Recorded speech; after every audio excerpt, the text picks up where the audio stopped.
E aí, meu amiguinho, minha amiguinha, mancebinho, mancebinha, como é que você está? Aí, tudo bem? Maravilha, espero que sim, espero que você esteja preparado para mais uma aula. Essa aula de hidrodinâmica, galera, é uma aula que não é costumeiramente discutida enfaticamente nas aulas normais da escola, tá? Eu vou fazer essa aula aqui a título de aprofundamento, falando de alguns conceitos que eles permeiam o estudo da hidrostática, né? Às vezes aparecem algumas coisas em matemática, mas não especificamente da física, que é a hidrodinâmica. O que é a hidrodinâmica? Bom, a hidrodinâmica, como o próprio nome sugere, ela estuda os líquidos, os fluidos em movimento, né?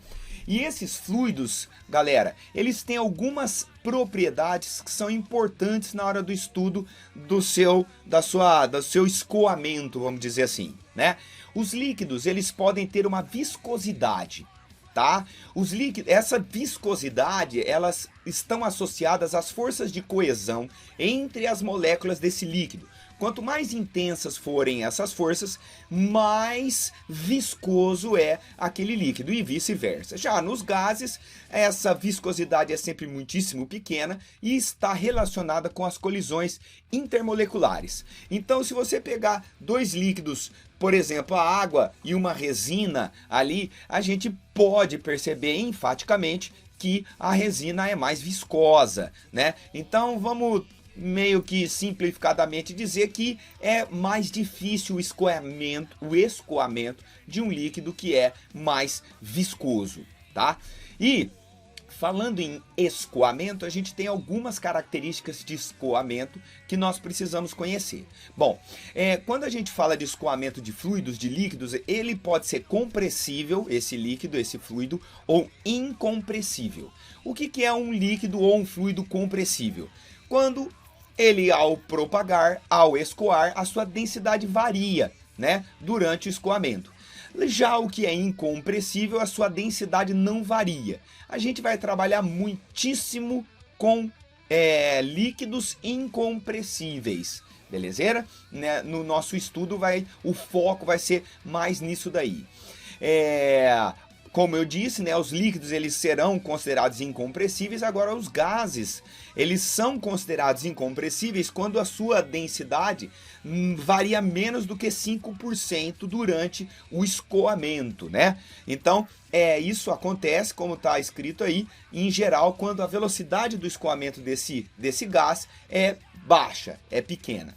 No entanto, os líquidos, nós vamos estudar somente os líquidos incompressíveis.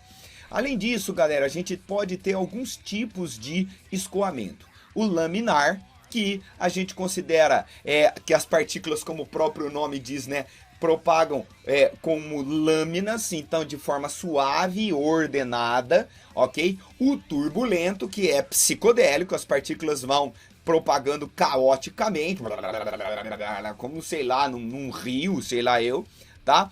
O escoamento natural, que não é forçado, o próprio nome já identifica o próximo, né? Então, aquele escoamento natural da caixa d'água que está lá mais alto e desce até as torneiras, né? É um escoamento que é um escoamento natural. A água tende a, normalmente, sem forçar, movimentar, propagar, escoar dessa maneira, tá? E nós vamos trabalhar muitíssimo também com escoamento estacionário, onde as suas propriedades, né, a velocidade de propagação, a densidade do líquido, tal, elas não se alteram. Então esses são alguns tipos de escoamento. Então nós vamos trabalhar principalmente com líquidos que não são compressíveis e incompressíveis, e os escoamentos serão estacionários, tá? E laminares. Esses são os mais simples de nós analisarmos às luzes dos conceitos iniciais, dos conceitos que a gente tem aqui na nossa fase acadêmica de estudo. Ah, falei bonito, hein? Falei bonito! Muito bem. Como eu disse, a hidrodinâmica estuda os fluidos, né, em movimento, e Muitos cientistas estudaram isso, mas os mais famosos são o Euler e o Bernoulli. Inclusive, nós vamos ver a equação de Bernoulli já já, que explica algumas coisas, tá? Essas leis de Bernoulli, elas são baseadas nas leis de Newton, nas leis da conservação da energia, nas leis do momento, da conservação do momento linear, da quantidade de movimento. Então, percebam que a construção do estudo da hidrodinâmica também está relacionada com aquelas leis de Newton que a gente estuda muito no ensino médio. Bom, vamos definir um conceito importante que é o de vazão. Sabe quando você pega e fala, vou dar um vazão, vou embora? É quase isso, né? O que é a vazão? A vazão é o tanto de líquido, é o tanto de fluido que propaga por uma certa região em um certo tempo. A unidade no sistema internacional é o metro cúbico por segundo e a gente tem a vazão de uma torneira, a vazão de um rio, né, a vazão de uma cachoeira. É um conceito muito importante em muitas aplicações. Então, os engenheiros vão estudar o regime de escoamento de um rio para ver se se pode pôr uma hidrelétrica naquele lugar. Então, o cara precisa saber a vazão, né? O tanto de líquido, né? Qual é o volume de líquido, de fluido que passa por aquela região em um certo tempo. Esse termo vazão já foi usado várias vezes em outras partes, beleza? Existe uma relação entre a vazão do líquido e a velocidade desse líquido. Então suponha que você tem um cilindro de líquido, tá, com um certo volume. Esse cilindro ele tem uma área na base e um comprimento L. E aí a gente vai imaginar uma lâmina propagando por ali, beleza? O volume desse cilindro é a área da base vezes a altura, que é o próprio L. No entanto, né, mas esse L pode ser dado pela velocidade do líquido vezes o tempo que demora para ele passar de uma região para outra, né, para propagar laminarmente o L ali, ó, aquele comprimento. Então, esse líquido tem uma certa velocidade. Portanto, então, nós vamos ter que o ΔV é a área vezes o V vezes o ΔT. A área é a área da bitola ali do cilindro, V é a velocidade do líquido e ΔT é o tempo para atravessar o L, tá? Se nós pegarmos o ΔT e passar dividindo o ΔV, vai ficar que a área vezes a velocidade é o volume pelo tempo. Haha, quem é ΔV por ΔT? Muito bem, a vazão, beleza? Então veja que a vazão pode ser dada pela área daquele cano, daquela borracha, daquela mangueira, vezes a velocidade com que o líquido propaga, né, escoa por esse cano. E aí nós temos a equação da continuidade. Então, quando a gente vai aguar as plantas, por exemplo, né, quando a gente vai pegar uma borracha para lavar a calçada, alguma coisa do tipo assim, a gente costuma apertar a pontinha para que o líquido vá mais distante. Você já deve ter feito isso várias vezes.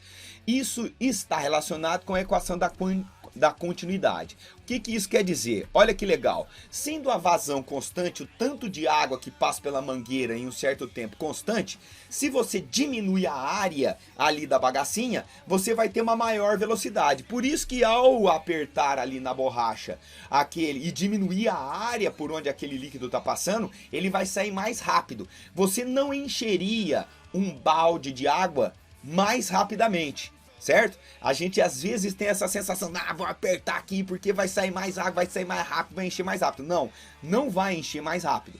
O que vai acontecer é o líquido sair mais rápido porque você diminuiu a área por onde aquele líquido está passando. Olha que legal. E aí a gente consegue lançar, né, lançamento oblíquo, lançamento horizontal, que a gente já estudou muito lá na parte de estudo dos movimentos, né? Quanto maior a velocidade, mais longe aquela bagaça vai. Então essa é a equação da continuidade. Beleza? Muito bem, agora nós vamos falar da equação de Bernoulli. Para um líquido ideal, né, que é aquele que eu comentei há pouco, que é incompressível, sem viscosidade praticamente nula, em um escoamento, em um regime permanente, né, bonitinho, laminar, sem turbulência, nós vamos estudar a equação de Bernoulli. Lá na faculdade de engenharia, civil, elétrica, o que eu vou fazer de parte de exatas, estudam-se outras situações mais rebuscadas. Aqui a gente pega a mais simplificada, certo? Então suponha que você tem um cano, né? Esse cano ele tem aí uma certa altura e esse líquido ele vai subir até uma outra altura, muda a área, né? Muda, aí a gente tem os deslocamentos D1 e D2 diferentes e tal. Existe como a gente demonstrar, baseando-se nas leis de conservação da energia, uma relação entre as pressões, tá? Qual é a jogada? Olha só. Desconsiderando as perdas de energia, a gente tem essa equação, não assusta com ela, que é a equação de Bernoulli, tá? Essa equação, ela está relacionada com pressões. Então, o que que diz? A soma das pressões numa região é igual à soma das pressões na outra região. Que pressões? Quando o líquido está em repouso, parado, a gente tem essa expressão aí que é lá da pressão hidrostática. Lembra, ó? É a pressão P1 mais a densidade do fluido G vezes a altura H1. P2 é μ, que é a densidade, G vezes H2. Essas são as pressões estáticas, que são as pressões relacionadas com o líquido parado. Esses outros dois termos aqui são as pressões devido à velocidade, devido à parte dinâmica, sacaram? A parte dinâmica. Como isso é uma igualdade, se você tem líquidos que passam de uma região para outra ficando mais rápidos, a pressão estática ela diminui.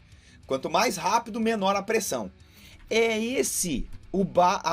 essa a base de funcionamento de asas de avião. A asa de avião ela tem basicamente, né, esse formato aí, né? A parte de cima ela é mais abaulada do que a parte de baixo. Quando o ar passa por ali, o que vai acontecer? O ar que chegou aqui tem que chegar lá junto, certo? Na base da asa.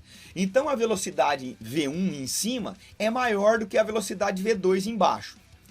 Consequentemente, a pressão de cima para baixo é menor do que de baixo para cima. É justamente essa diferença de pressão, tá, que proporciona uma diferença entre as forças de baixo para cima e de cima para baixo e dá a força de sustentação, que é F2 menos F1. Como em cima o ar está mais rápido do que embaixo, em cima a pressão é menor do que a pressão embaixo, e aí a gente tem a sustentação do avião por meio dessa aplicação da equação de Bernoulli.